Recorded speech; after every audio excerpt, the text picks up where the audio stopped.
Atlanta, Georgia, January 1965. Coretta Scott King is at home when a package arrives addressed to her husband. Martin Luther King Jr. is traveling. She opens it. Inside is a reel-to-reel audio tape and a handwritten letter. The letter isn't signed. It tells her husband he is a fraud, a liar, and a moral degenerate. It tells him the tape contains proof. It tells him that unless he acts within 34 days, everything on that tape will be sent to the press, to church leaders, and to the heads of every civil rights organization in the country. Then it tells him what to do. King, there is only one thing left for you to do. You know what it is. You have just 34 days in which to do it. The letter is telling Martin Luther King Jr., 1 month after he accepted the Nobel Peace Prize, to kill himself. The letter was not written by an enemy. It was not written by a white supremacist or a foreign government or a political rival.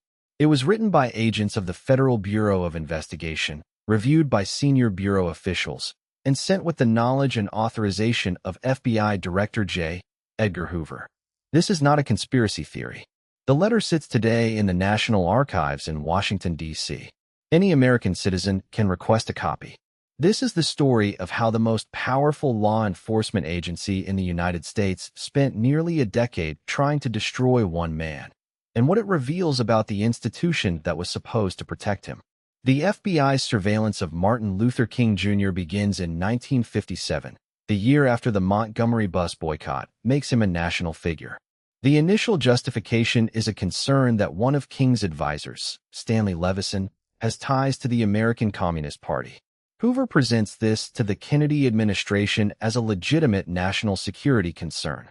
Attorney General Robert Kennedy authorizes wiretaps on King's phones in October 1963. What begins as a targeted surveillance operation quickly becomes something else entirely. Within months, the wiretaps expand. The FBI begins placing listening devices, bugs, inside hotel rooms King stays in during his travels across the country. The technical operation is run out of the FBI's Domestic Intelligence Division. Agents monitor his conversations around the clock. Transcripts are produced. Recordings are cataloged. By 1964, the FBI has accumulated an extensive archive of King's private life, his conversations with advisors, his discussions with other civil rights leaders, and recordings of his personal behavior in hotel rooms. Hoover, who reviews summaries of the surveillance personally, becomes increasingly obsessed.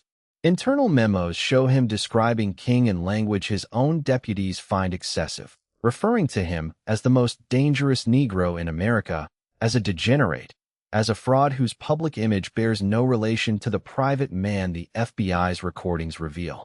What Hoover is building toward is not a prosecution. There is no crime to prosecute. What he wants is destruction, the complete public discrediting of a man whose influence he regards as a fundamental threat to the social order he has spent 40 years protecting.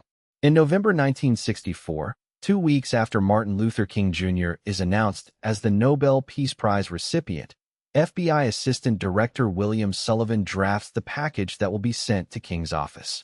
Sullivan is Hoover's head of domestic intelligence, the man most directly responsible for the day-to-day operations of CONTLPRO. He selects recordings from the FBI's hotel surveillance operation. He writes the letter. The package is assembled, reviewed, and sent. The 34 days the letter specifies is not arbitrary. It is calculated to give King enough time to receive the package, process its contents, and act before the Nobel Prize ceremony in Oslo on December 10th. The FBI's intent is explicit in Sullivan's internal communications. They want King dead or destroyed before he stands on the world stage to receive the most prestigious award given to a human being. King does not kill himself. He does not respond to the letter publicly. He shows it to close associates, including his advisor Andrew Young, who later describes it as one of the most disturbing things he has ever seen. King tells colleagues he believes Hoover sent it. He tells them it will not stop him. He travels to Oslo. He accepts the Nobel Prize. Hoover continues the surveillance. The wiretapping and bugging of Martin Luther King Jr. continues until his assassination in April 1968. For the full duration of the surveillance, over a decade, neither King nor his legal team are informed that federal agents are monitoring his private communications. The surveillance is conducted under Attorney General authorization, but without any judicial warrant or court oversight. The recordings the FBI accumulates are never used in a criminal prosecution because there is no criminal case to make. They are used exclusively for the purposes of internal intelligence reporting and for the assembly of packages like the one sent to Coretta Scott King in January 1965. When King is shot and killed on the balcony of the Lorraine Motel in Memphis on April 4, 1968, the FBI's first institutional response is to continue monitoring the civil rights movement in the aftermath of his death. The surveillance operation does not end with its target. The full extent of the FBI's campaign against King does not become public until the Church Committee hearings in 1975, 7 years after his assassination. The committee's investigators uncover the wiretap authorizations, the hotel bugging operations, and the 1964 package sent to King's home. Senator Walter Mondale describes the suicide letter as one of the most shameful documents in the history of American government. The Justice Department conducts a review of the King assassination files in the late 1970s. The review finds no evidence that the FBI was involved in his murder. What it does find, and formally acknowledges, is that the Bureau conducted a sustained, deliberate campaign to psychologically destroy King using methods that had no basis in law and no legitimate law enforcement purpose. In 2019, the full contents of the FBI's King surveillance files become more accessible through declassification requests.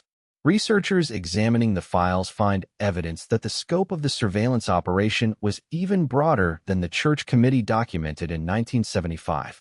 The files contain materials that had never previously been made public, a reminder that even the official accounting of what the FBI did to Martin Luther King Jr. may not be the complete one. Go back to that package. January 1965. A woman opens a letter addressed to her husband and reads a federal agent's instruction for him to end his life. Martin Luther King Jr. is murdered 3 years later. He is 39 years old, the same age he was when the Nobel Committee recognized him as the moral conscience of a generation. The FBI that spent a decade trying to destroy him before a bullet did. That FBI is still operating today, under different leadership, different guidelines, and different oversight than existed under Hoover. Whether those differences are sufficient is a question that the specific documented history of what was done to Martin Luther King Jr. forces every American to answer for themselves. The letter is in the National Archives. That is what was declassified. Subscribe, because the next file is already open.